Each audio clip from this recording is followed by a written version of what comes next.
Sadhguru, welcome to Yale. Thank you. What a delight, what a joy to have you here. You are among friends, and it seems that there are many who know of your work, and there are many who don't. You are a highly educated man, but I'm devoid of education, so you have to… Well, you know, as… Make some allowances for me. That's lovely of you to say. I'm so well educated, I have rediscovered a joyful curiosity. And while it is true I have many degrees after my name, as I've lost my hair and become more wrinkly, I've so enjoyed the sort of spirit of joyful curiosity. So in the spirit of hospitality, in the spirit of joyful curiosity and coming together across traditions, I would love to hear your thoughts on a number of topics. The one that is near and dear to my heart as an educator and as a physician and a pastor is this area of wellness and burnout. Physicians today, a big study came out, 54% of physicians in America meet criteria for burnout. And nurses are in the same boat. And you're here at a medical school, and we're looking for answers, and we're looking for hope. And so to those 54% of physicians who are burned out, and the nurses and PAs and nurse practitioners, all of us in healthcare, what would you say to them? If we have to bring health, either to ourselves or to others, one fundamental thing is you bring a very profound sense of wholeness into you, the various dimensions of life that we are. All of it is in sync and functioning well. It's sad to hear that physicians are in a state of burnout. How would they cause health? They could sell more medicine, but they cannot cause health if they are in a state of burnout. Now we're seeing, as modern medicine progresses, comes out with miracle after miracle, research, all kinds of things. But people are not getting healthy. More people are getting sick than ever before. A country like United States, which is the most affluent country on the planet, which essentially means you have a choice of nourishments. Every human being has a choice of nourishment. Most of the ailment that you see in other parts of the world are nourishment related in some way, because the needed nourishment is not there at the right time for a whole lot of people on this planet. But in a country where there is a choice of nourishment, I would say an excessive choice of nourishment, the nation is spending $3 trillion on healthcare. This is bigger than the budgets of major nations in the world. India's economy is around $3 trillion. You're spending that much on healthcare of 250,000 people. This shows somewhere we have missed health. Maybe we have an industry going, but we have missed health. Well, we can explain it in so many ways, but doctors being under burnout, everybody thinks their profession is the most difficult one. If any individual human being is creating something that they really care for, there would be never any kind of burnout. Myself and a whole lot of people around me, we are 7 days of the week, 20 hours a day, 365 days. This is our schedule. You will not see me burned out. Maybe sometimes I'll get physically exhausted. Maybe I'll die of exhaustion one day, but definitely not of burnout or boredom. Those two things will never happen to me. Why I'm saying this is, the fundamental reason why this is happening is particularly the physicians, because there are various kinds of professions. But particularly when people go to a doctor, in some way they're placing their life in his hands. So when somebody is willing to place their life in your hands, you must treat it as a sacred duty.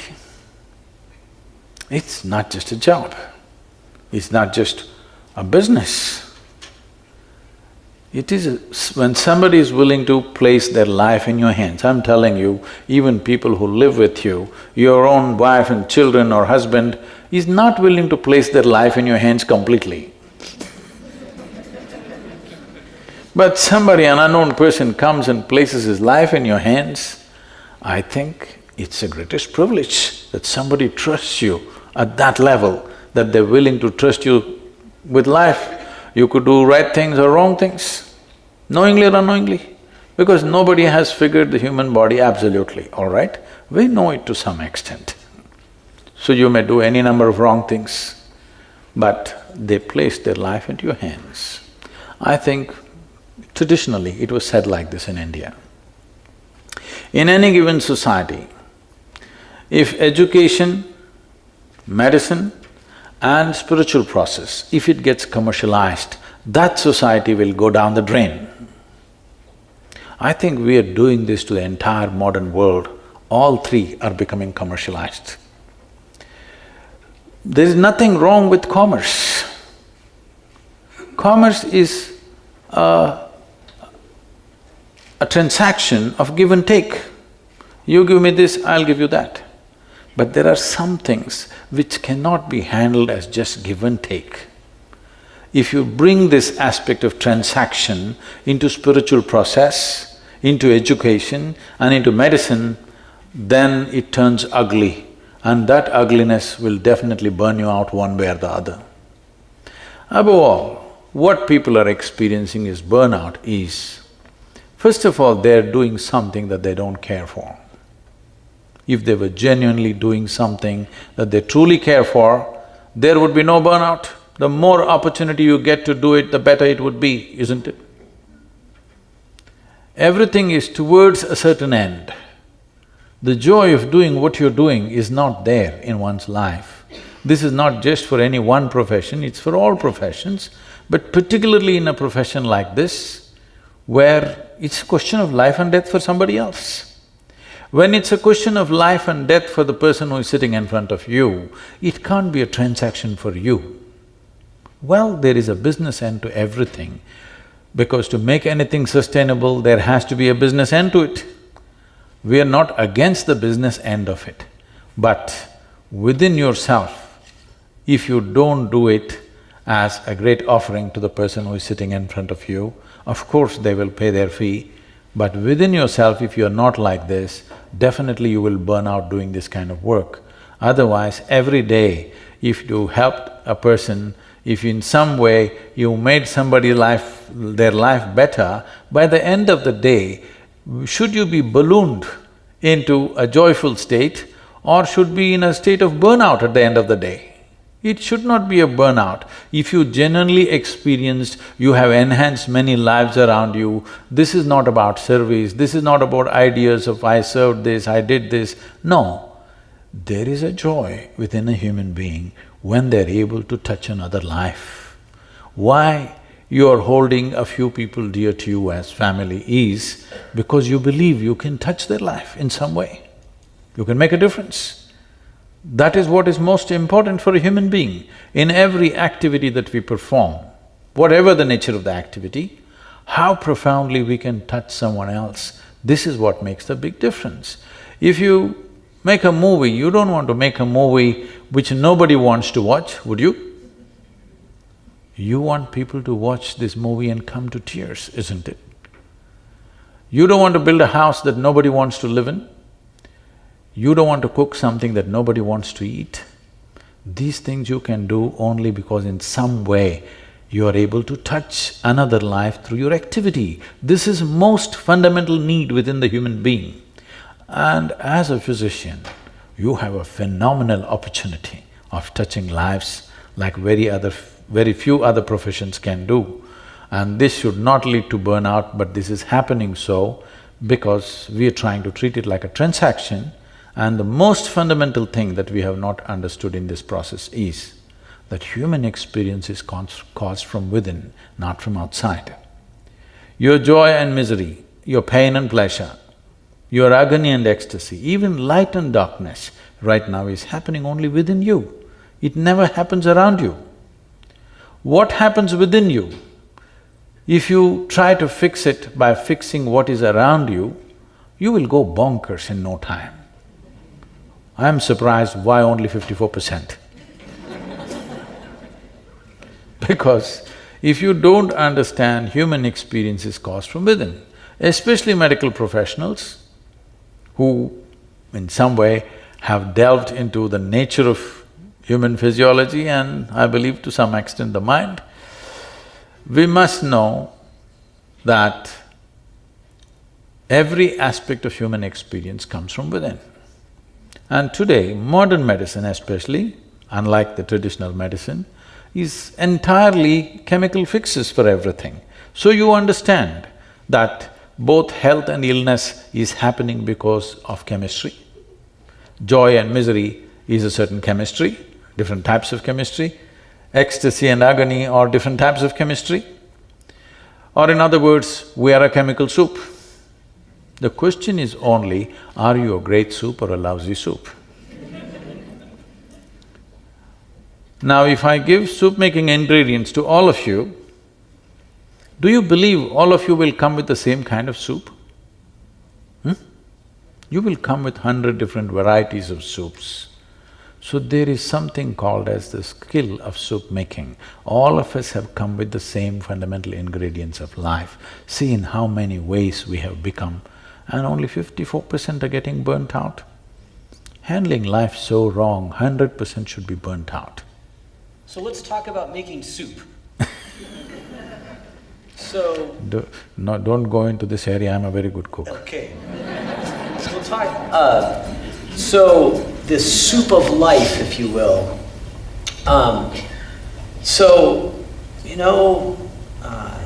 Tonight there is a nurse or a physician who has come home and they told a family member that their loved one just died. Or they treated a child who's undergoing chemotherapy. Or they were in a clinic where they're taking care of someone who, doesn't have enough insurance to cover that medication. And so those good folks have come home and their spirits are broken. And they love what they do. I think burned out physicians love what they do. They do. And I like that metaphor of soup. What can we do? And so, what can we do? What can that nurse, that physician assistant, that doc, what… Saturday morning comes around, they wake up, what should they do? I can teach you a way of making your chemistry into a blissful chemistry. That means you're blissful by your own nature, not because of something that happened around you. This is exactly what I'm saying. What this question implies is, what happens around you determines what happens within you. The significance of being human is this, that what happens within me, I can create around me. If what happens around me makes me, I am still in animal nature. A human being means I do all the same things that the animal does, but I can do all of it consciously. That is the big part of being human. Well, you're born like any other creature, you grow up, You eat, you sleep, maybe you reproduce and you die one day. This is what every creature does. This is what you and me do. But we can do it consciously, which includes your thought, your emotion, everything. To put this very simply, it amazes me that people are 20, 30, 50, 60 years of age, they still do not know how to handle their thought and how to handle their emotion. This is a huge disability in the world. If you don't know how to use your hands, would you call that a disability? If you don't know how to manage your thought, how to manage your emotion, is it not a disability?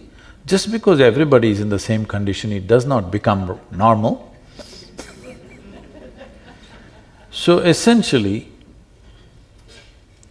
you have made a choice of dealing with people who are sick or dying. It is a choice.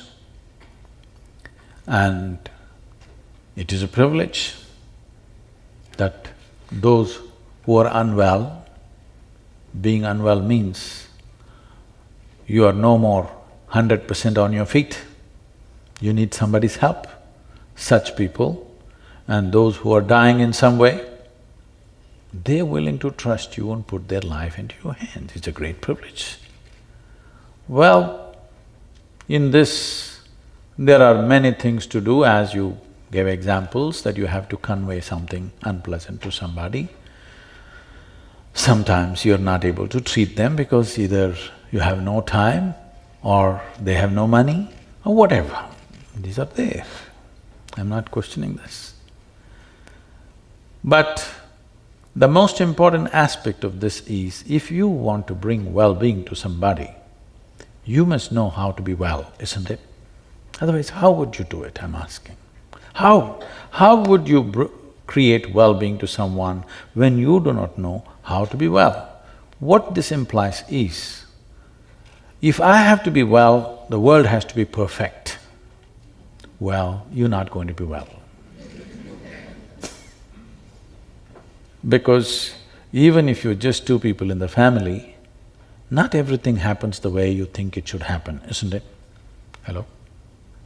You can tell me, it's okay. Even if you're just two people, not everything will ever happen to you 100% the way you want it. 51%, if it's happening your way, you have the controlling stake. Anything more if you expect, you'll have a divorce. Yes. So, outside will never happen 100% the way you want it. Or in other words, if you expect the outside to be 100% the way you want it, you're just not equipped to live here in this world. Yes or no? If you're expecting the external situations to go 100% my way, obviously I'm not equipped to live in this world. You know, we are a volunteer organization, over 4,000 full-time volunteers, over 3 million part-time volunteers. Every day somebody is coming up to me and says, Sadhguru, I can't take her anymore, I can't take it. This person I can't work with, this person. This man is like this woman is like that. I tell them, see, this is the kind of people that exist in the world. If you think what you're doing is very significant, you got to work with these people, however they are. If you want to work with ideal people, you must go to heaven and today.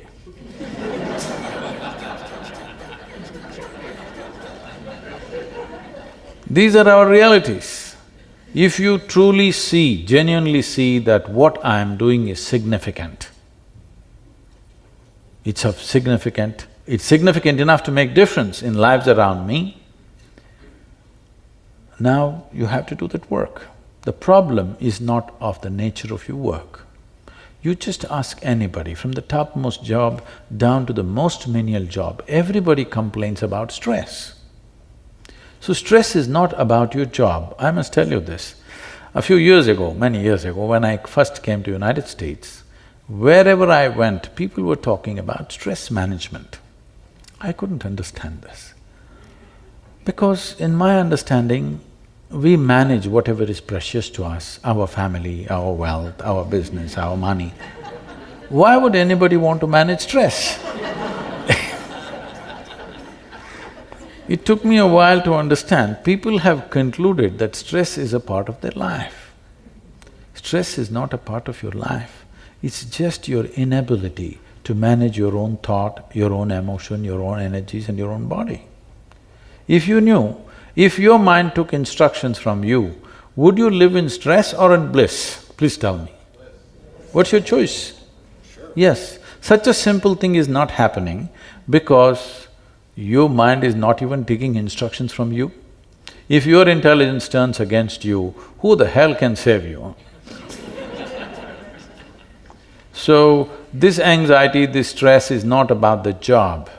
It is just that our education systems are such, they're telling you how to conquer the world, how to break an invisible atom, how to go beyond space. But they're not telling you a thing about this one. This is the most complex, if you want to call it a human mechanism, this is the most complex and sophisticated mechanism you have seen. Yes? Yes. As a doctor, you know. But I'm asking, even the doctors, have they read the user's manual? How to use this, Just by accident, something. When you live by accident, anxiety is natural. So, I was really interested in the title of your book, Inner Engineering, A Yogi's Guide to Joy. And those are some words that you don't usually see often so close together. I'm thinking about engineering And joy. and joy. And a yogi. There are some… And a yogi. And a yogi, right. Engineering, yogi, and I like that word, engineering. You need to know there are some really… some of the top engineers at the university are in the audience tonight. Yesterday was the engineers… Right there. Yesterday was the World Engineers Day. Yeah. So, what's the theme of… what would you say is the message of this? I mean, I think you're getting at that. Inner engineering, a yogi's guide to joy. What does that mean?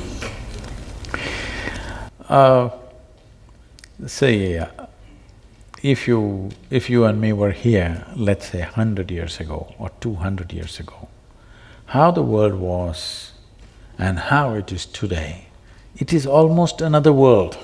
It's not the same world, you wouldn't have recognized it. That's how much it has changed. What changed this? Our ability to engineer external situations the way we want it. We could sit outside and do this, but now we're sitting in this building because this is engineered for our comfort. Now, engineering essentially means making something just the way we want it. We made everything in the world the way we want it, but now 54% burnout. Because we did not make this one thing the way we want it. If we made this one thing the way we want it, again the same question, would you live blissfully or miserably? If you made this the way you want it, you would definitely make this blissful, highest level of pleasantness for yourself. What you want for your neighbor may be debatable, but what you want for yourself is very clear, isn't it?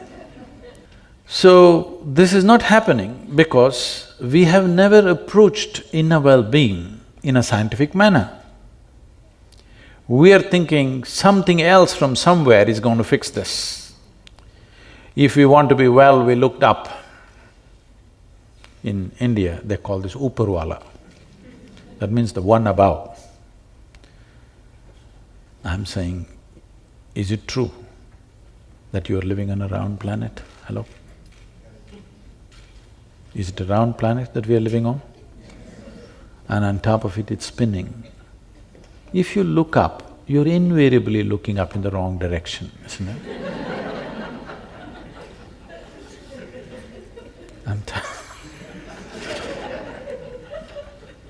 You must go to Australia to look up the right way. So I'm saying we are simply even incapable of knowing what is up and down in this universe. Is it somewhere marked in this cosmos, this side up? We not only do not know, we cannot know, isn't it? So we don't even know which is up, which is down. We do not know what is forward, what is backward. We really do not know what is east, what is west. For convenience, we made up things. But there is one thing that you can know right now, there is a perspective, there is inward and there is outward. We have been just busy fixing the outside. You fix the outside as much as you want, all you will get is comfort and convenience. You will not get well-being. If well-being has to happen, you have to engineer your interiority the way you want it. Only when this becomes the way you want, now this will be joyful. If outside becomes the way I want, there will be comfort. You have to admit this. Never before in the history of humanity, any other generation knew the kind of comforts and convenience that you and me are enjoying right now, yes or no? Huh? We are the most comfortable generation ever, but we are whining like crazy. Let's talk about the inner life and the outer life. One thing that strikes me as so powerful about your mission in the world is that you seem to successfully broker both of those worlds. Oh, you must take off the word broker. I guess, how do I say it? You successfully pursue both of those worlds, if you will. The Isha Foundation educates the young and plants trees. And then you also teach people about inner engineering. And I think that could be a challenge for we in the West. We in the West perhaps love the outer world and maybe at the expense of the inner world. But I'd love to hear your perspective on that. See, all these massive projects of health, education and ecology that we are doing in southern India have mainly happened only because of an inner experience. There are millions of people who had a powerful inner experience. It's out of that we are able to generate this action. Because these massive projects are all completely done by a volunteer force. Volunteers means nobody's trained for the job.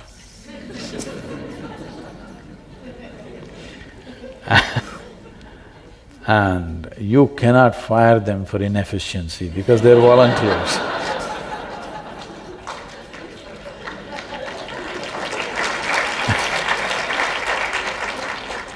At the same time, even if they're holding a key position at any time, without notice they can just vanish. You manage an organization like this, you will go crazy in no time. That's my job. So, having described my job, which is a sure route to madness, if I was not as well established I am within myself, it would have driven me bonkers. Because I've managed businesses before. And at that time, I used to wield my authority on people to get things going. And the main thing was, they were on my… I was doing the payment for them. That was the main control.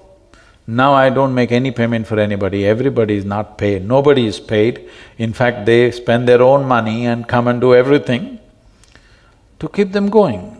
Is essentially the inner engineering, because there is a powerful experience within which drives them to do all this work. It is unfortunate that people always trying to divide the world. We must understand this, that the very basic nature of human intellect is this. Human intellect, you know, all of you, the sharper it is, the better it is, isn't it so? You should agree with me. The sharper it is, the better it is, I think. Intellect. Oh. I actually want to talk about being a prophet. Well, I don't go that far. Let's We're finish going. the project. Let's go there. So, because one of the things about sort of being mindful of the inner life… You cannot be mindful of the inner life.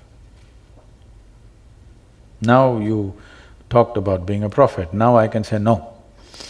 So I don't think… I wouldn't say you're a prophet, I'm talking about the Judeo-Christian tradition of prophecy. So in the Hebrew Bible, in the Old Testament, there is the role of those who speak truth to power, who speak out against injustice, who sacrifice themselves for a cause because of injustice. And there, in that narrative, there is anger and there is rage. And there are significant groups of people in the world, in our country, who have due cause to be angry about the world. The refugee, the ethnic minority, the poor. And one thing about inner engineering and sort of finding peace within oneself, the other side of that coin is, you know what, is there ever a time to be angry, to march, to be enraged at the injustice of the world? What would you say to that?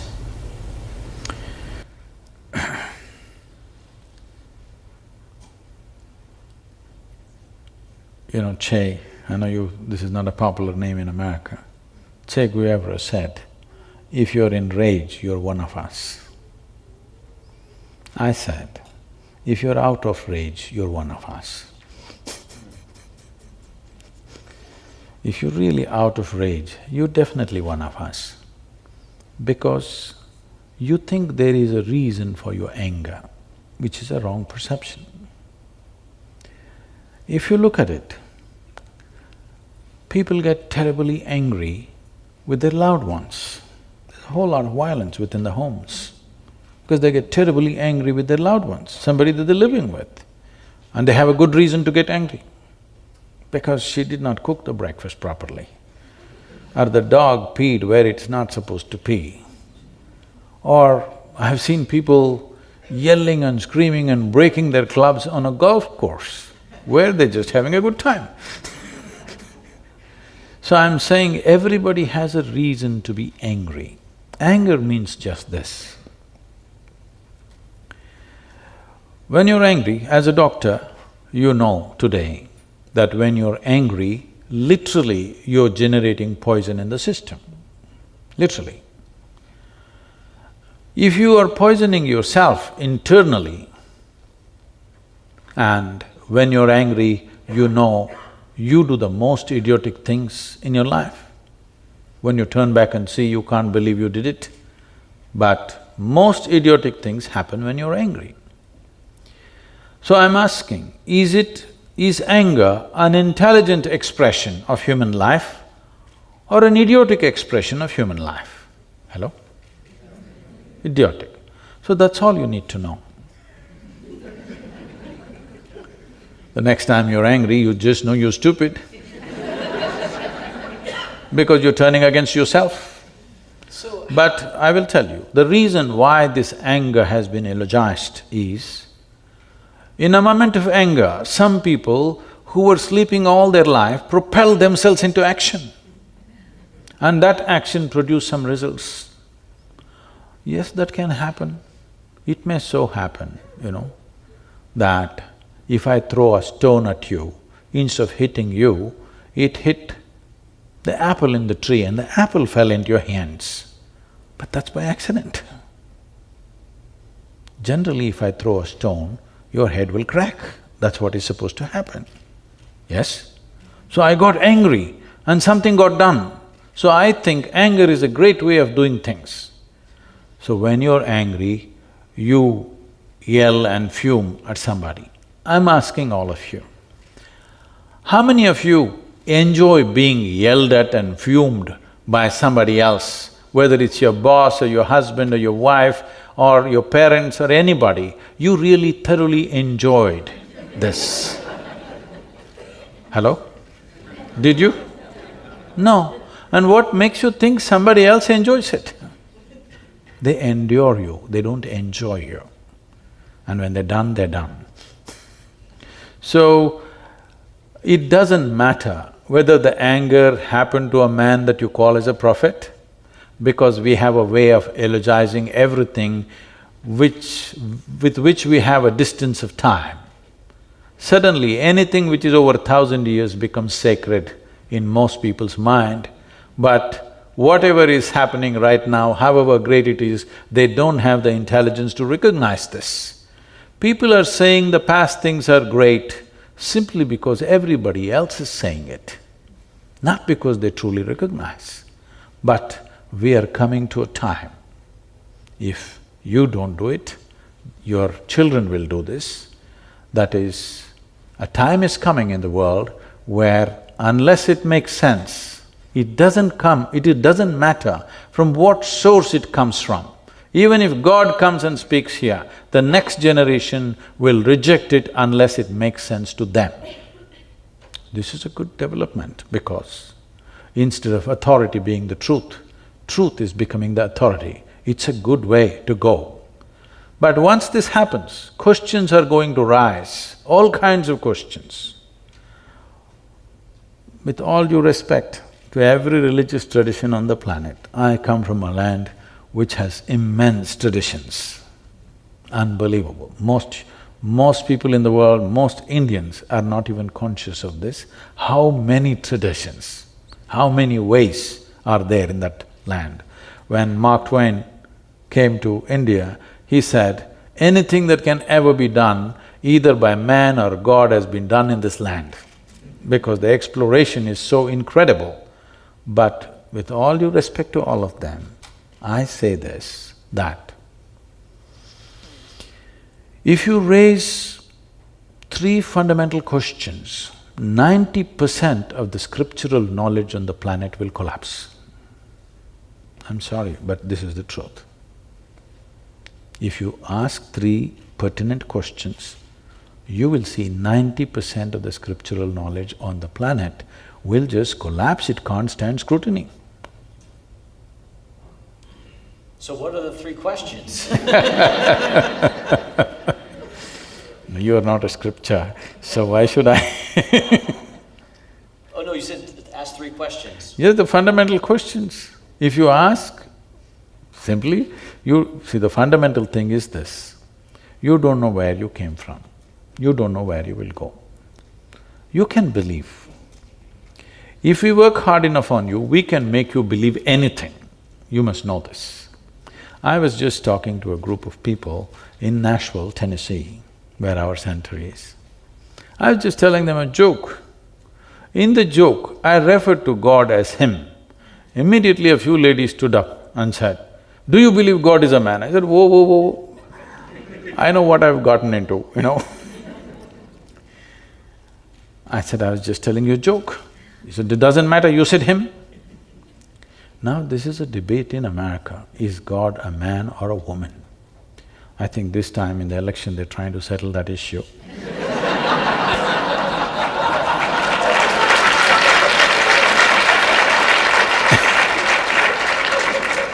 But where we come from, we have no such issue.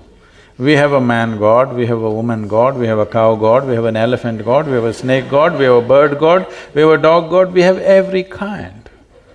Crawling ones, creeping ones, flying ones, all kinds. Because we are a very wise culture. We foresaw all the future problems that may arise.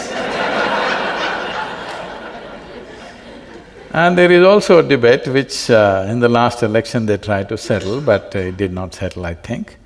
People are debating in southern churches, is God black or white? It's a big serious debate happening. People really debating about this, is God white or black? Well, you know, Idi Amin, the Uganda man, Idi Amin declared God is black. I agree with him. As if a white man can have a white god, why can't a black man have a black god? But these people do not know, because in these parts of the world, only messiahs, prophets, sons, others came. They don't know. In India, we know God is brown. Yes. Because God himself visited India 9 times. Are you aware of this? You didn't know? God visited India 9 times, himself. Indians are very proud of this because God visited us himself 9 times and he sent his son and messenger and others to other places. I keep reminding them, that's because God wanted to do the job hands-on with Indians. He couldn't trust anybody else with Indians.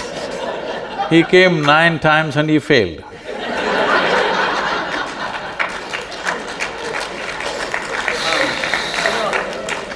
Let's talk about it. No, coming to belief, I'm saying we can make people believe anything if you work upon them from their childhood. Anything, believe me. You just have to work hard enough and make them believe this, that, everything. Belief gives you a confidence without clarity. Confidence without clarity is a disaster on this planet. There is no substitute for clarity. There is no substitute for clarity. But if you have confidence, you can just do something, just like that. Sometimes it works. Even if you're not clear, you can simply do something and it'll work. Can I tell you a joke? Please. This happened in New York City. Late afternoon, an 8-year-old boy came back from school. He had a very progressive mother. Obviously, she was single. I'm saying nobody catch up with her. He came home and he asked, "Mama, is God man or woman?" She thought about all the gender issues and the coming election and everything. And then she thought about it for a while and she said, "Both." The boy went into deep thought. After a little while, the boy came back and asked, "Mama, is God black or white?"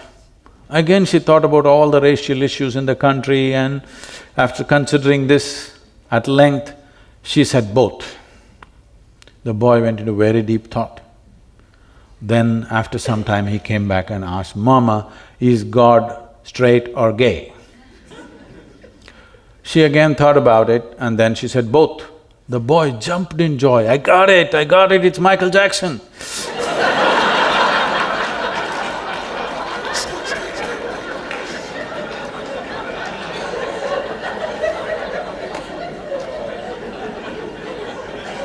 So how we arrived at our belief has cultural backing. Every culture has made up their own stuff. But I'm asking, do we genuinely know where we came from and where we're going?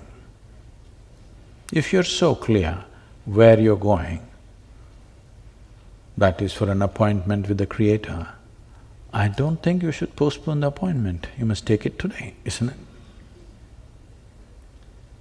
But that's not true. If death is next moment, you don't want to go. If you are so sure, only that fanatic who blows himself up seems to be sure. Everybody else has a doubt, isn't it? Every working intelligence has a doubt, yes or no? If you have frozen your intelligence with overriding belief systems, then you're going. Every other working intelligence, if death is next moment, there is hesitation or no? For sure, isn't it? Because you really don't know where you're going. You can believe what you want, but you really do not know. Belief is of social significance, to some extent of psychological significance, but existentially it means nothing. Can I ask your thoughts on this?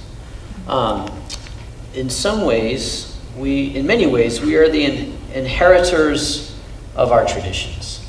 and they do influence us and shape us.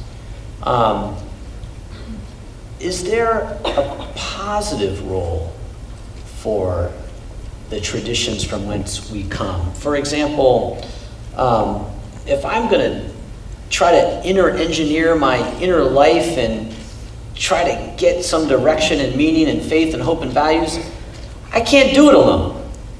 And there are rich traditions, Hindu traditions, Judeo-Christian traditions, Muslim traditions that give some context, some meaning, some structure upon which to anchor my life. What do you think about that? Do we throw away all the traditions and inner engineer our lives, or can we use these traditions? As you said, to anchor our lives, now that is the decision that every human being has to make. Do you want to be anchored or do you want to set sail? That is a decision that everybody has to make. If you're looking for confidence, if you're looking for stability, then you have to anchor yourself to something. If you're looking to go far, then anchoring will not help. Traditions, all traditions, with all due respect to all of them, particularly traditions that are coming from India and also elsewhere. I'm not in any way an expert to make a comment on the traditions that you're talking about, but essentially tradition means this. What somebody did yesterday is today's culture and tradition. What you do today is tomorrow's culture and tradition. I'm asking you, how much of what we're doing today in this world and in this country is consciously cultured? But all the rubbish that we do will become tomorrow's culture and tradition of this land, isn't it so? Hello? I'm saying, do you believe that people who lived here 1,000 years ago were such superhuman beings, they did everything perfectly and you're doing everything wrong? It's not so. They were also just people like you. We have a way of elogizing everything with which we have a certain distance of time. But are they of no value? Not true. There are a whole lot of things that we as human beings simply know today, which is thanks to the traditions in which we have grown up. We cannot say no. But if you want to know this life, which is myself, no tradition is… Tradition can inspire you, tradition can put you in a direction, tradition cannot take you there because this has to happen now to you, only then it's a living reality for you. Otherwise you will read in a book and believe it. But how do you know this works? I'm saying it should work. People ask me, Sadhguru, how do we know whether we have met a real teacher or a guru or not? I just tell them, look at his face, whether it's worked for him, what he's talking. Has it worked for him? That's all the question. If it's worked for him, it doesn't matter what it is, you must go with him because it's worked for him. If it's not worked for him, what is the point? Dead tradition. So one of the traditions here in a medical school, in a Western medical school, is the tradition of the evidence. Show me. And this tradition, which is only really maybe 200 or 300 years old, the randomized controlled trial, the cohort study, all of that, and it's good. You know, that's how we've gotten cures for, pneumonia and drugs to help alleviate pain. It's all been done through this pursuit of the evidence. And also I'm a pastor, and I fully embrace the life of the Spirit and the truth that we find in our faith traditions. And I love that tradition. But I do recognize a tension, if you will, between the truth that we discover in the lab and the truth that we discover in our spirit. And I love that tension. I think that's a great way to live in a way, that that sort of loving, joyful pursuit that is both the truth that I see around me and the love that grows in my heart. But I do recognize the tension. What is your perception of that? So when we talk about the evidence-based approach, it is not a tradition. When it happened, when the Renaissance happened, it was breaking of all traditions. Till then, because it was written in a book, because a certain authority was espousing it, we said, this is it. When medical science evolved from Jenner to others, the fundamental thing was they broke all tradition. So now if that is becoming a tradition, I'm very sorry, because this was an exploration. An exploration cannot be traditional. An exploration means you're constantly trying to step into new terrain. That's what an exploration is. But if that has become traditional, then we are treading the same track and thinking it's exploration. This evidence-based approach has done wonders to many, many things, no question. But this entire process is dependent upon the human intellect. This is what we were just coming to, but we went off a little bit. Human intellect, by nature, I was just asking you, would you like it sharp or blunt? Hello? You want it sharp. If you have a sharp instrument, let's say you have a knife in your hand, what could you do with this flower? With a knife. You could cut it finely if you want, but you can cut it into pieces. That's exactly what the intellect does. Whatever you give it, it will cut it open and try to see. The way of evidence-based science is dissection, fundamentally. Well, even in the medical school, I'm sure, we're the pathology labs, we are opening up, fortunately the dead. But if you really want to know somebody, someone whom you love very much, if you really want to know them, I think you should dissect them to know them. Would it work like that? No, obviously. So, there is one dimension of life which is physical in nature, where dissection will work. But what is physical about you, the body that you carry, is an accumulation that you gathered over a period of time. It's just the food that you've eaten. It is actually a piece of the planet. Most people don't get this when they're walking, but the countless number of people who walked on this planet before you and me, they are all topsoil today. You and me also will be topsoil, unless your friends choose to bury you real deep, fearing that you may rise from the dead. This is just the soil, isn't it? Hello? This is just the soil that you walk upon. So this is an accumulation. What you gather, what you accumulate, you can claim it is mine. You cannot say it's me, isn't it? Right now as I'm speaking, I say, this is my glass. You will think, oh, Sadhguru seems to have a problem. But let's listen, everybody says he's wise. After some time, I'll say, this is me. Then you will say, let's go. Because if I claim this is me, you know, it qualifies for madness, isn't it? Whatever you acquire, you can say, this is mine.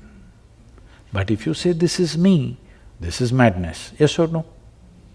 Are there any psychiatrists? Does this qualify? It does.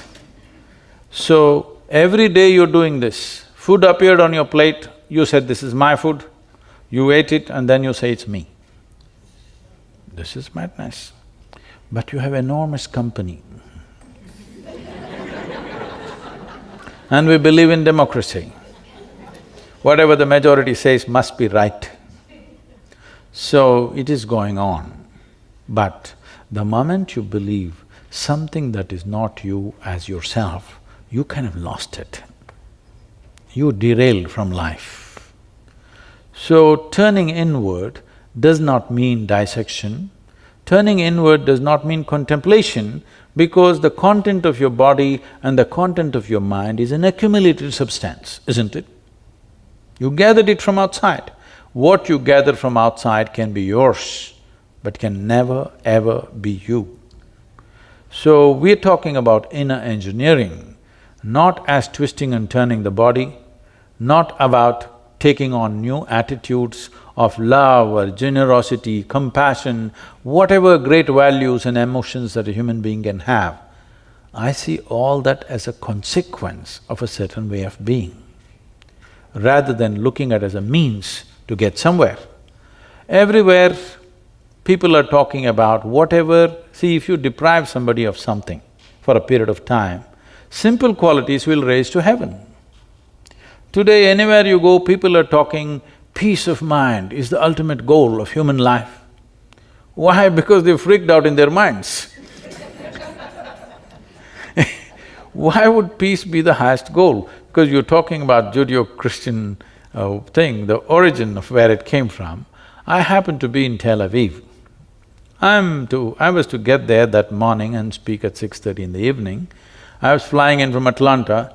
Because of some delays in the flights, I landed there at 6 in the evening.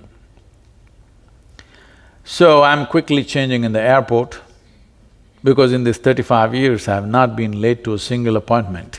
I don't want to break that, so I'm rushing. And I'm famished, because I'm traveling an American airline and there's nothing edible on the plane.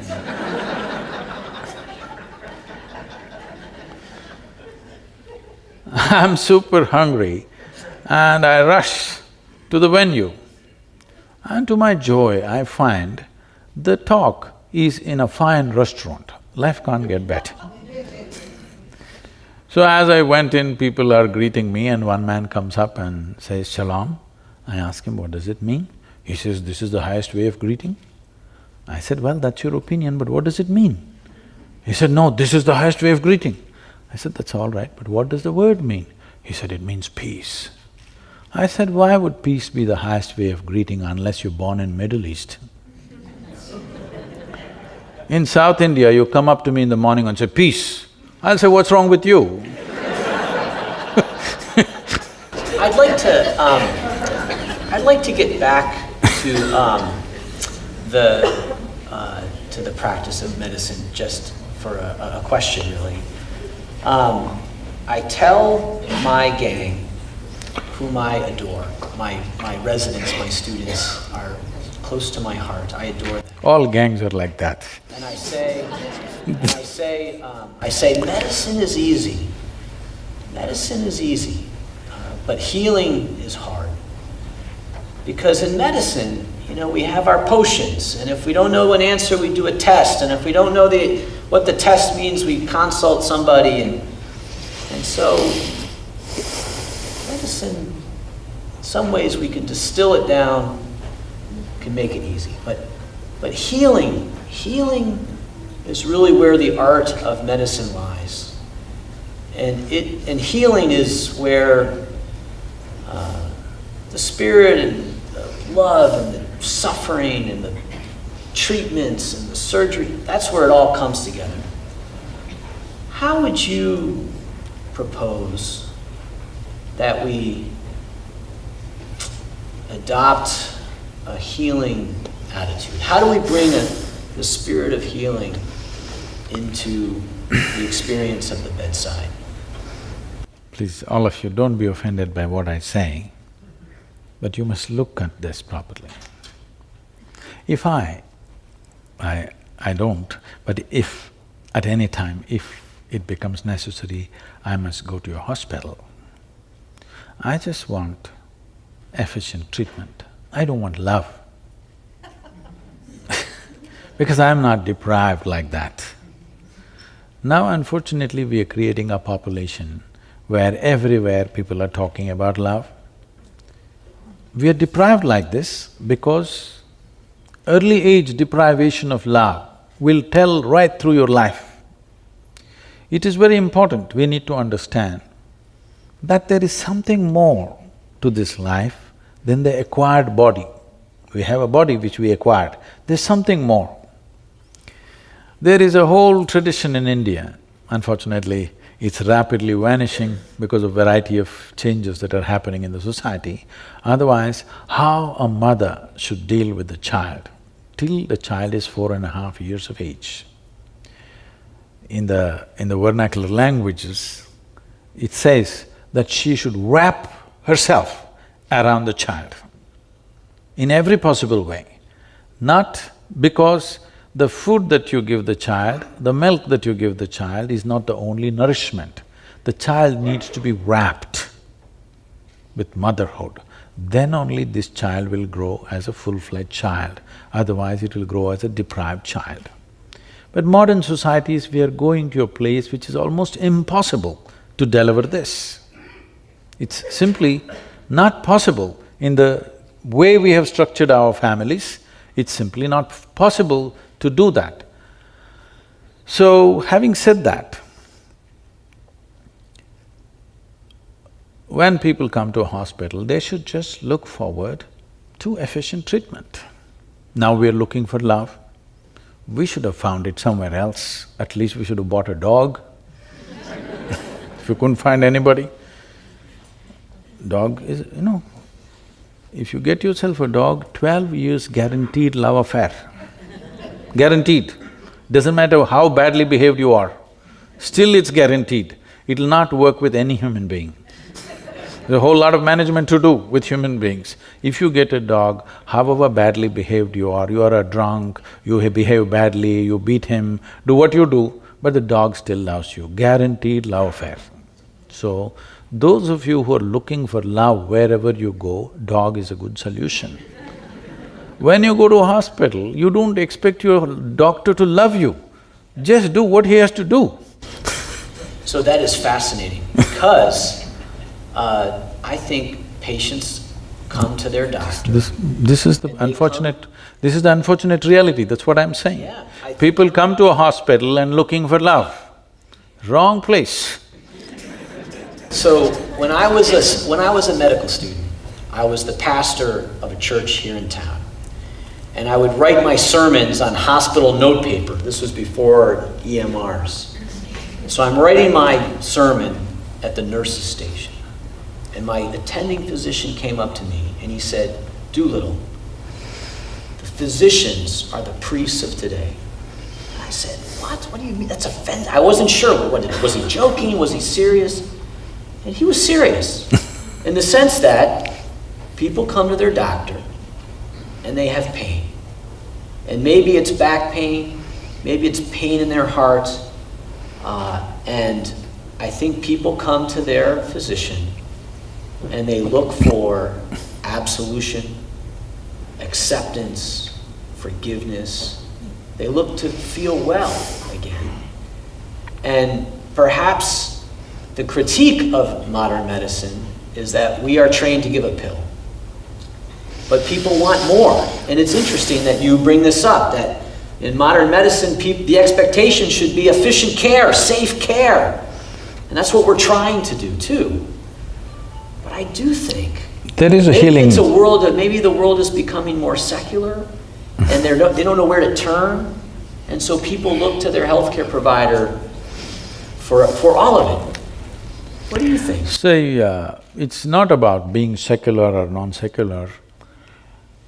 A whole lot of human beings are feeling lonely. Yes. Right from their childhood, they have suffered loneliness. For a variety of reasons, changes have happened in family structure, changes have happened in the social structure, the communities of the past have broken, so there is a certain loneliness where even if they go to their car mechanic, they want to be loud. You must go to your physician just the way you went to your car mechanic, somebody who knows how to fix the car. That's important. Whether he loves you or not is not your business. But when you talk about healing, there's another dimension. We're preparing people like this, I'm bringing up hundreds of people. where we have identified in the yogic culture, in the yogic science, the fundamental life energy manifests itself in 5 different ways, 5 fundamental ways. These 5, out of these 5, this is called as pranavayu, samanavayu, apana, udana and vyana. In this, there is one dimension called samanavayu, which is very healing. So, before we introduce any kind of medical knowledge to a person, we put them on very serious inner work to generate a certain level of samanavayu, where a physician develops such a level of vitality, if he walks into the room, everything should light up. This is very important. Physicians are walking into the patient's room with a grave face.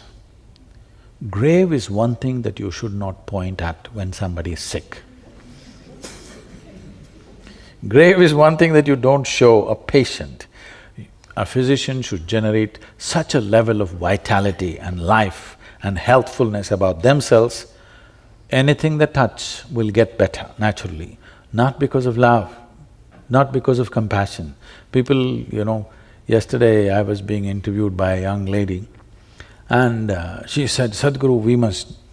everything should happen out of compassion. I asked her, are you married? She said, yes, my husband is waiting in the reception. I said, suppose when you go there after this interview, you realize that your husband married you on a compassionate basis.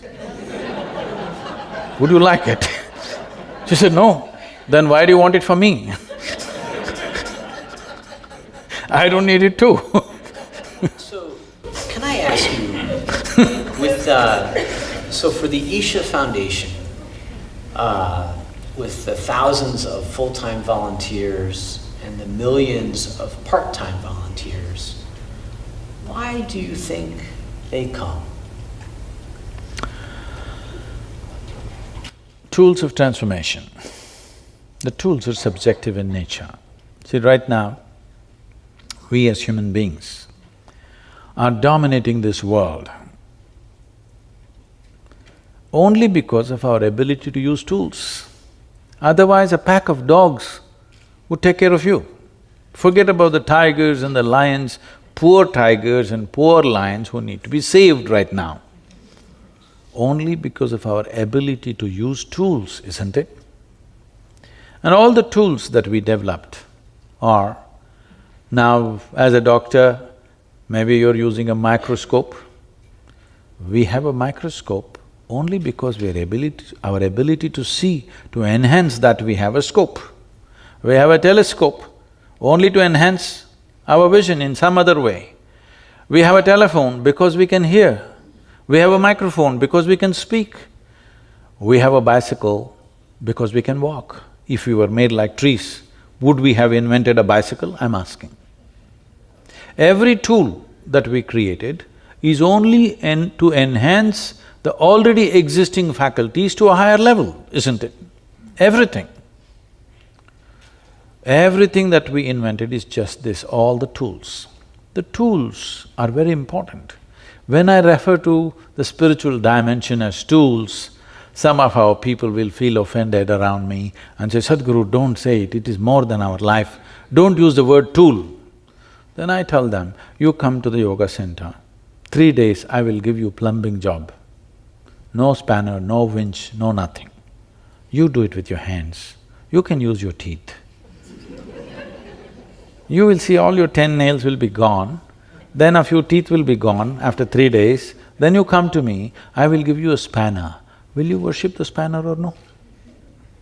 I'm asking you, will you worship the spanner or no?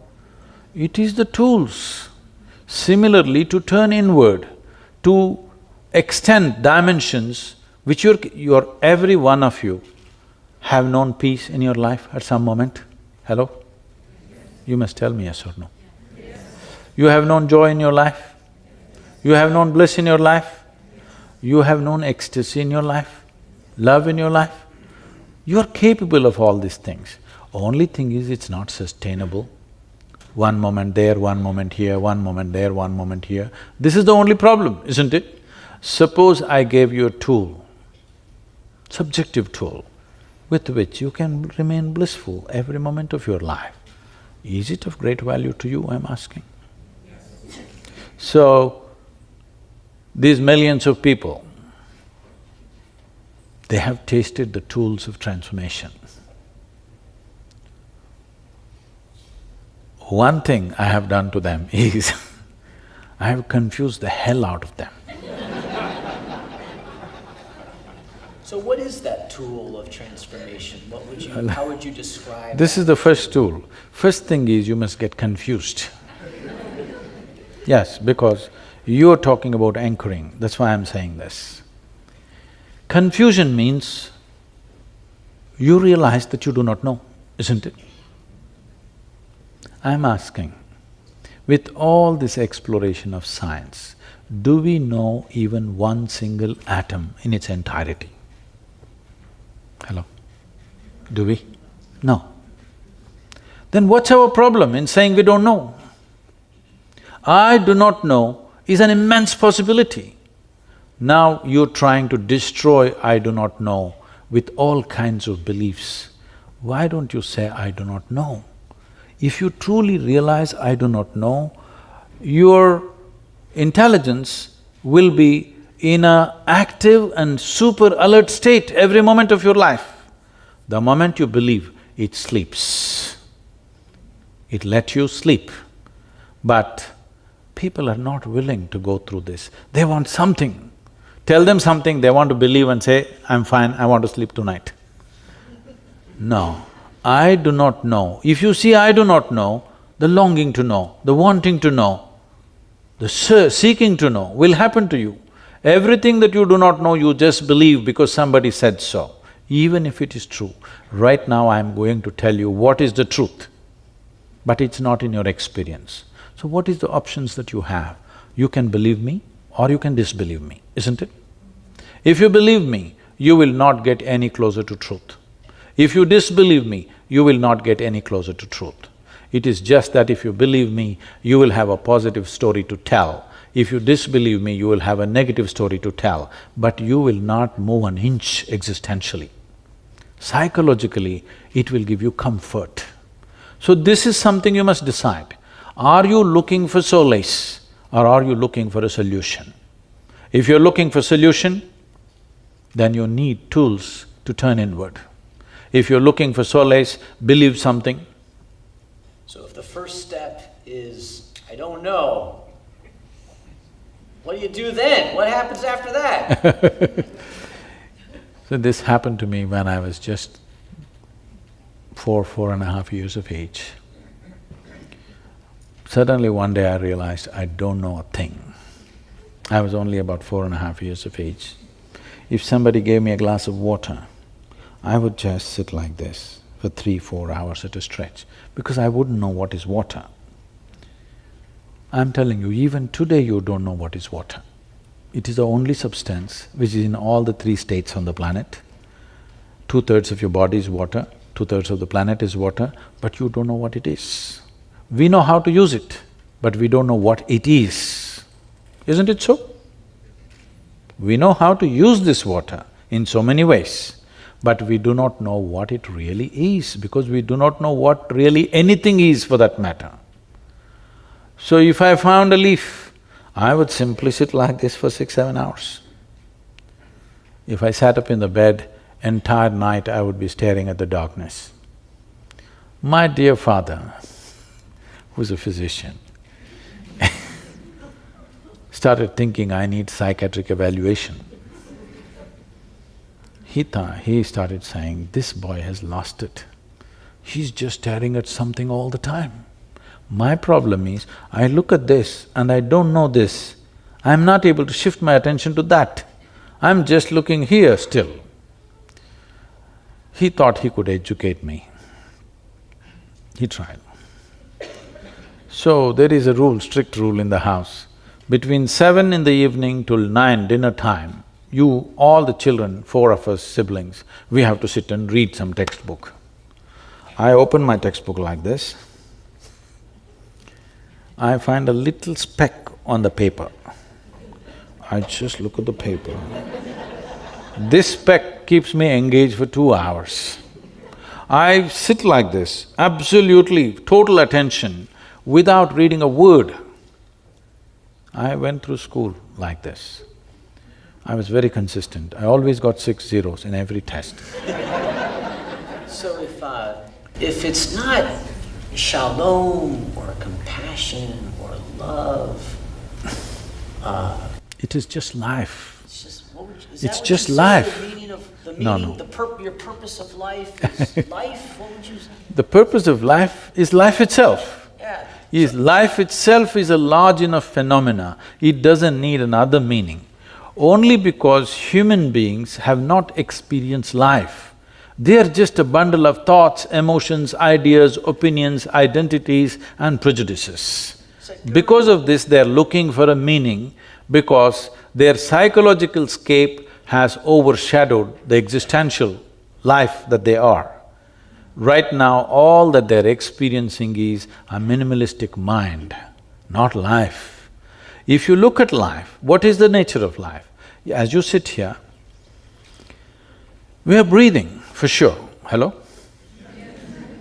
Those who are not will need medical attention. We're breathing. Breathing means, in some way, this life is in communication with the entire atmosphere. In fact, this green, Project Green Hands of planting trees, the entire movement was instigated like this by me. I took a bunch of people, about 3,000 to 4,000 people came, I said, all of you should come. They came, I arranged a meeting in a village. There was a big tree, a rain tree, 3, 4 trees were there, large trees. But I arranged the meeting around 11 o'clock in the hot sun in southern India. So I stood there and I am speaking to them. They're all sitting like this. Slowly, as the sun gets hotter, they're just wilting away, and I'm speaking and speaking something, telling them stories. And I'm watching how they're just wilting away. See, walking in the sun is one thing, if you simply sit there, it'll just burn you down. They're just thinking, what's happened to Sadhguru? He's become like this, heartless. Yes. Then, after about an hour and a half, when they're really going down, then I say, get up all of you. And then I walk them under the shade of the tree. You know what a tree is only if you sit in the sun, in hot sun, for an hour and a half too, then walk under the tree, it feels like paradise. They all, I made them sit down and said, see, what you exhale, the trees are inhaling. What the trees exhale, you are inhaling. Look at this, one part of your lung is hanging out there. And I created a process with which they could experience this. They just sat there like this with tears in their eyes. And that is it, Project Green Hands, 27 million trees they have planted. Yeah, now nice. You can't stop them. Nice. They're planting and planting because now they see it's a part of them. Is it not true that you exist here as a part of everything else? It is just that it's a privilege. Though you are a speck in the universe, less than a speck, still we are given an intellect, we have given senses of perception, we can experience this like an individual. But in reality, if you observe yourself, you cannot exist by yourself even for a nanosecond, isn't it? The entire universe is supporting you. So the only way life can happen is an inclusive way. So yoga means just this, the word yoga means union. Union means the boundaries of what is inward and outward, you took it away. There is no such thing as you and the other. If you sit here, we can do an experiment actually, I don't know if time allows. If you sit here and suppose for one moment you experienced all these people here as a part of yourself, like you experience the 5 fingers of your hand. How is that possible? Well, what is this body today? Yesterday it was not your body, isn't it? It was food. Today it's become body. So something that is not you became you, how? Right now there is water, this is not you. If I drink it, does it become me? Definitely does. So what is it that I have done? I included it into the boundaries of my sensations. What is within my boundaries of sensation, I experience as myself. What is outside of my boundaries of sensation is not me. Now, the yogic system, we developed a way that if you keep your energies in a certain level of exuberance, now you will see your sensory body will expand. If your sensory body became as large as this hall and you experienced all these people as yourself, after that, do I have to tell you, love them, don't hate them, don't kill them, don't harm them, be compassionate? Would teachings be necessary for you? If you experience something as a part of yourself, after that, you don't need any morality, you don't need any ethic, you don't need any values. What is you will always handle it right. What is you, it is of the highest concern to you. If you experienced everyone and everything as yourself, this is what yoga means. If one is in such a state of union, then you call him a yogi. If you turn and twist your body and hang upside down, you are not a yogi, you are just doing circus. Yes, unfortunately, people think by turning and twisting they're doing yoga.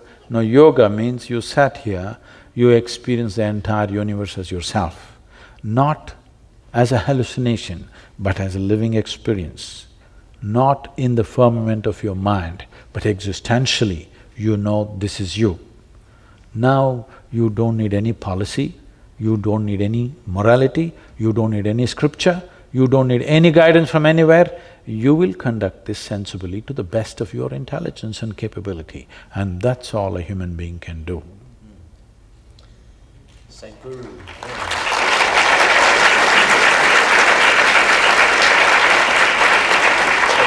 Questions? So, we have a few minutes for questions. Does anybody have… Go ahead. My question is touching back to the point which you brought up about the belief. Can you tell a little bit more about what's the difference between belief and faith? You're trying to gather more information. As much as I can in 1 hour. That is the biggest problem. You can gather as much as you want. You could go… if you gather a lot, you will become fat. But you will not feel enhanced.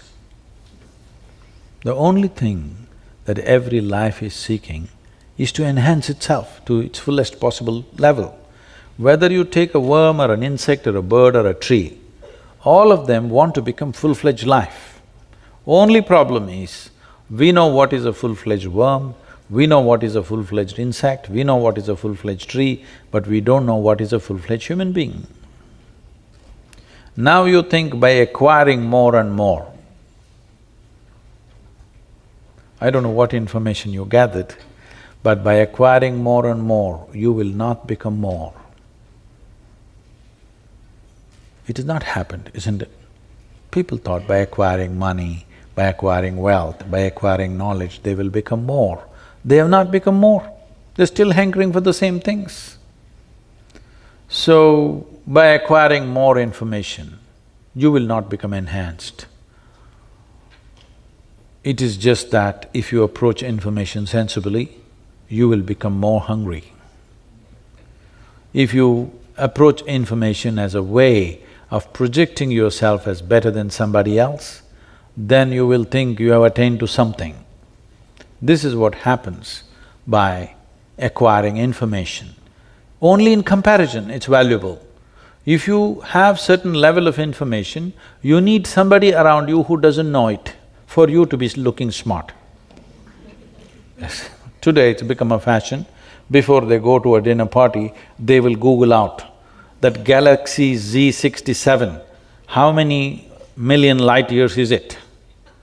So when you go to a dinner party, just like that casually you throw around, you know the galaxy Z67, it is you know how many light years, this many light years. Who the hell cares? Because we don't even know in our experience what is a light year. It is only a mathematical calculation. It is not really anybody's experience. There is no human being on this planet, past or present, who's ever experienced a light year. There's no such thing. It is only a mathematic calculation to somehow come to terms with the immeasurable dimensions of the existence. We're trying to somehow quantify it so that it comes into our understanding, but nothing comes into our understanding. As science explores more and more, it is only getting more confounded. The only reason why science is surviving is because it's throwing out useful technologies on the side. If that was not there, science is far more confused in 100 years of exploration than it ever was before. But that's a good sign. If they had made stupid conclusions, there would be one more religion. Science is confounded today. The top physicists in the world are saying, we not only do not know, we know we will never know. This is a good sign, because this means your intelligence will remain on an explorative mode all the time, on an active mode, not in a sleep mode. So when the top scientists declare we will not know, it is not a hopeless situation, it is a great situation that people have come to this, that they understand if you go through physical means, it doesn't matter how much you explore, it'll go on endlessly. How much information you have, you will not get any better, you will get only more burdened by this. Things will happen on the side, technologies will come, iPhone will become 7, 8, 12, all right? But still, the way you talk to people is not going to change. What you say will not change. Your relationships will not change. Technology can go through the ceiling, but nothing of you will be enhanced. So, more information is not going to help. All I want you to take, the takeaway for you, because you want to take away something. The takeaway for you is, if you truly, genuinely, it's not simply a thought, allow this to sink into you in the next few days, that if you pay attention to anything, a leaf, a flower, water, people, dog, animals, anything, if you pay enough attention to anything around you, even the closest people around you, if you pay enough attention to them, you will see you don't know a damn thing about anything. On the surface, you seem to know everything, but if you pay sufficient attention, you don't know a thing about anything. Knowledge is a very limited sphere of life. Ignorance is boundless. Enjoy that. So, in the spirit of boundless ignorance, does anyone else have any questions? Let's see, there's a lot. Maybe someone… She has the microphone, hey, yeah. You got the mic, go ahead. Hello. Thank you very much for a wonderful lecture, and you definitely very smart man.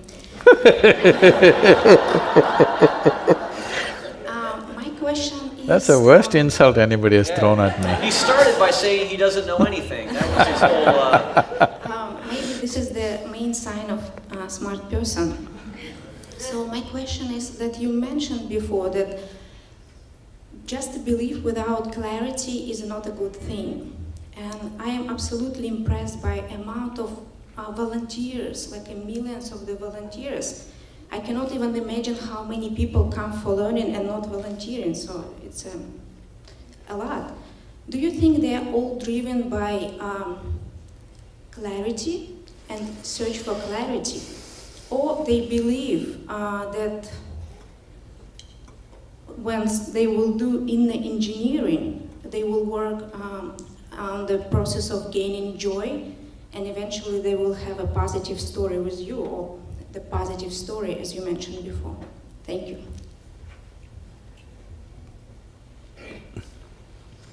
See, if for any human being to do something, either it should have worked for them or it should have worked for somebody around them.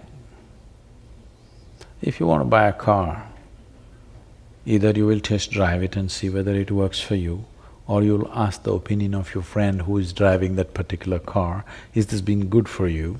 Yes or no?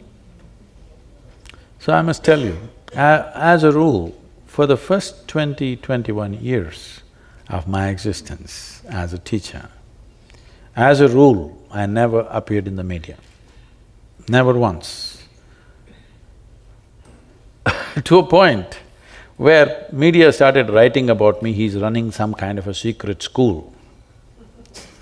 Because I refused to meet the media, no advertisement, no any kind of posters, not even a brochure, only by word of mouth, millions of people came. Because once it works for somebody, they wanted to work for their family, their friends and things, that's how it happened. In the last 15 years or 16 years now, 15 actually, from 2001, is when you have heard about me all over because we're making a lot of noise in the last 15 years. Because these projects which we started as small endeavors in the local area caught on so well and they became such major projects of planting trees, education, health. We are active in 53,000 villages. So it needs enormous support, otherwise this can't be done. For a non-religious movement, which doesn't offer any miracles like this, never before, as I know in the last 200, 300 years, never before a spiritual movement has caught on this kind of following, where no ticket to heaven, no miracles, no any kind of stuff, only thing I'm telling them is badgering them that you are the source of all your troubles. Nobody else but you. But millions are gathering, which is very fantastic, because I must tell you this. About 30 years ago, when I conducted programs, over 85% of the people came because of health reasons, physical, mental ailments. Today, on an average, only about 12% of the people are coming for health reasons. The rest are coming because they're seeking. They want to know, they want to experience, they want their lives to be touched in a deeper way than the way it is touched right now. This is a phenomenal change that you're seeing in the world. It's never before, I think. Only 12% are coming for health reasons, but at one time over 80% were coming for health reasons, which is a big shift. Any other question? Maybe someone from up above there. You right there in the front, can you shout your question out? I was wondering if physical ailments have you witnessed physical ailments be cured by, or at least helped by yoga? Did anyone hear the question? Are physical ailments, have you experienced physical ailments being helped by yoga? We must understand, there are two kinds of ailments. In the yogic system, we look at health issues as two ways. One is caused by external organisms, which I think modern medicine has handled in a phenomenal way.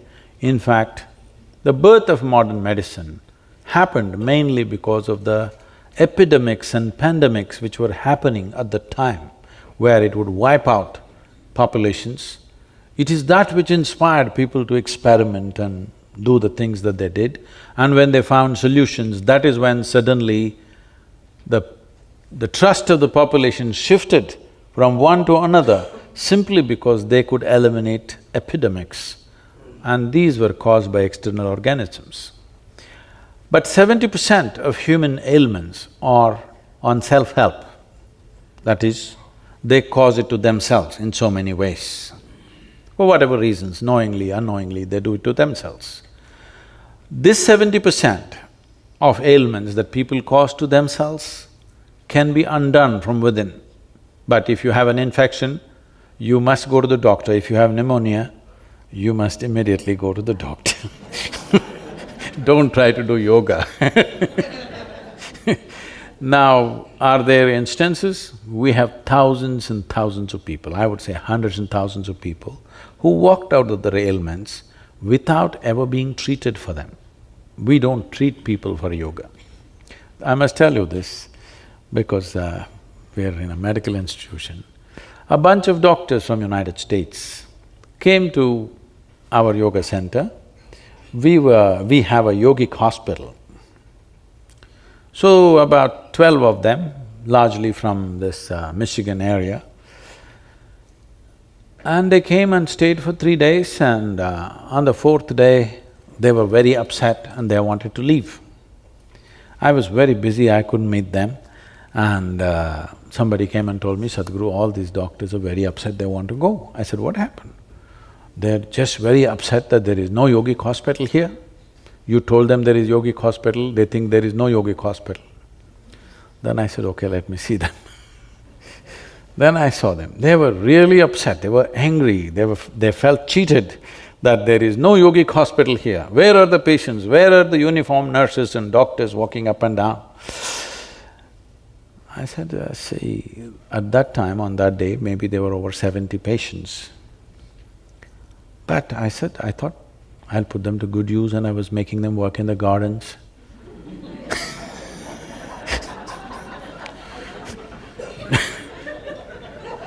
Nobody should ever understand sickness is a reward. They must want to get out of it as quickly as possible. Right now, we're treating patients in such a way, people would want to be sick whenever they want attention. Not just that, one important part of the yogic treatment is what is called as bhuta shuddhi. This means sinking and purifying the elements within you. Water, earth, water, air, fire and space. These 5 dimensions you can work on. This is the fundamentals of yoga. So one of the most important thing is, I want them barefoot, with open hands, to work in the garden, to just get in touch with the earth, be outside, get in touch with the air, water, earth.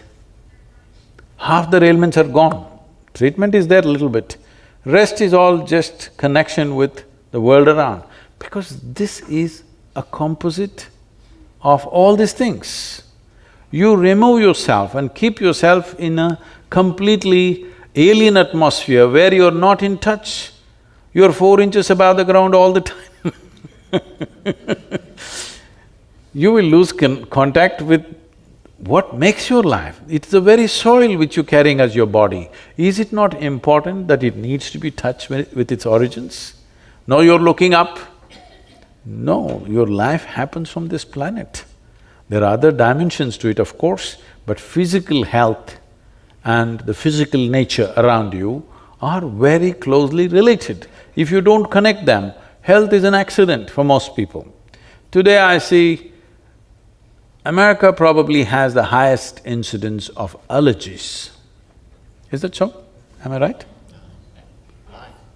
Very high. This is mainly because they're removed from everything that's natural.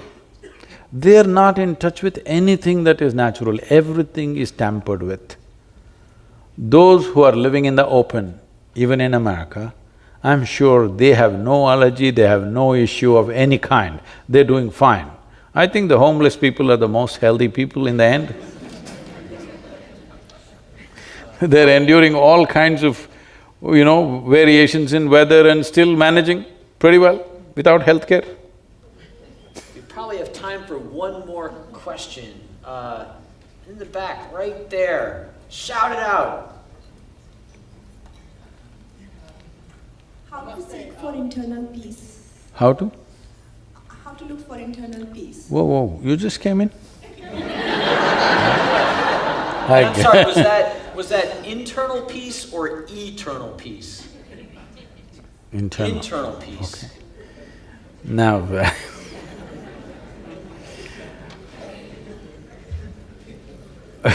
we've gone through this anyway. Whether it's peace or happiness or joy or love or whatever, it can only be internal, it can't be external. Now, there are many ways to address this, but one simple way is just this. You just have to learn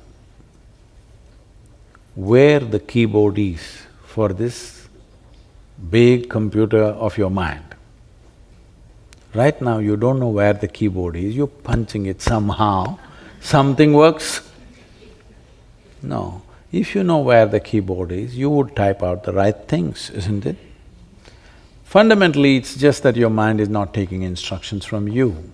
Don't ask for peace. Don't ask for joy. Don't ask for love. Just you have to understand the mechanics of how this body and this mind works. And then you cause whatever you want. If you like turmoil, cause it. If you want love, cause it. If you want hate, cause it, that's up to you. But I trust you that if you are capable of causing pleasantness or unpleasantness within you, you will choose the highest form of pleasantness for yourself. I trust you on that one. Now that, it started with this 54% of doctors suffering, which is unfortunate. Doctors, all said and done, are rendering a very key aspect of service to any given society. It's very important that they are well. I would like to make this offering that the doctors who are interested in this, we would like to offer them the tools of inner engineering so that they go out as truly healthy, joyful, life which is full of vitality, that their very presence is an inspiration for health for everybody who comes in touch with them. This must happen. Otherwise, what are we talking about health? We're talking medicine. Medicine is a business. Health is an aspiration for every human being. If this fundamental aspiration is not fulfilled, you cannot lead a human being to any other aspiration. Right now there is some trouble in your body, I will talk about enlightenment. Are you interested, I'm asking? No.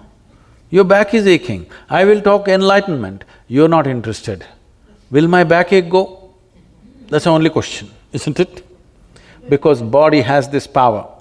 Unless you keep your body in such a way that you don't know whether it is here or not. This is what yoga means, that your body becomes like breeze. If you sit here, you don't know whether your body is here or not. Otherwise, if you sit here for 1.5 hours, your body says, I must go to the bathroom, your body says, I must drink, your body says, I must do something, because it is in a state of compulsive needs. If you bring it to ease on all levels, you will not know whether body is here or not. If you are in such a state, you are not even conscious whether it's here or not. You have no gender issues, you don't care whether you're a man or a woman right now. Yes? It should not matter, I'm saying. There are only two places where your gender should matter, bathrooms and bedrooms. Nowhere else. And some people even debate that, right? Which you go to which bathroom, doesn't matter which bathroom, so just the bedroom. Everything is under debate. But I'm saying, to move the body from compulsive needs to a place where it is like a stepping stone, not an impediment for your life. Right now, the compulsiveness of the body is making people do all kinds of things in the world. People are not able to raise to a place where they can do something other than the compulsive things that every other creature does, simply because they have not kept their body as it should be kept. This body can be upgraded to a place where it will function like an antenna which will download the cosmos. Even if that doesn't happen to you right now, the physicians of the world, at least they must become an embodiment of health and vitality. This must happen. Whatever is needed from our end, we're willing to do for Yale and you, sir, Doolittle. Thank you so much. And I am Dr. Do Nothing. So thank everybody, let's thank Sadhguru for his visit with us. Thank you so much, what a great joy, wonderful to have you.